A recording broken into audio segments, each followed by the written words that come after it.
بلا فماش كايرة سكر يا رحميم. انا السكر تتلحلح بيه، انا السكر نتوحشوا السكر. والله ما فهمت. السكر والماء والقهوة والحليب هذول الكل مش موجودين.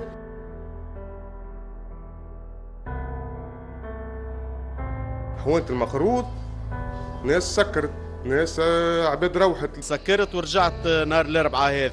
طرف الماء اللي نخدموا فيه احنا تو ما عادش خالطين عليه.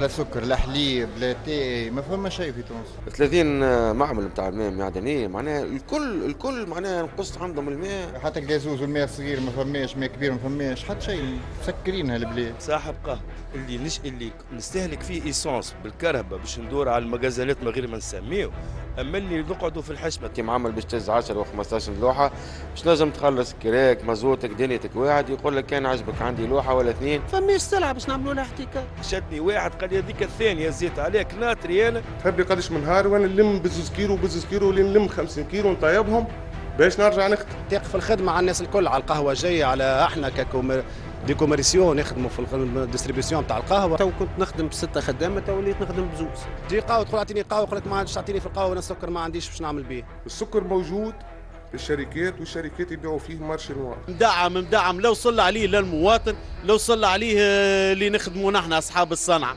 ولا يتباع مارشي نوار. والزيادات شيء غريب، ترقد وتقوم تلقى الدنيا كلها زادت. نقص وغياب بعض المواد الأساسية من الأسواق التونسية بين تشكية المواطن وتوضيح الجهات الرسمية. موضوع يحدث في تونس الأربعاء 6:30 على قناة حنبعلة.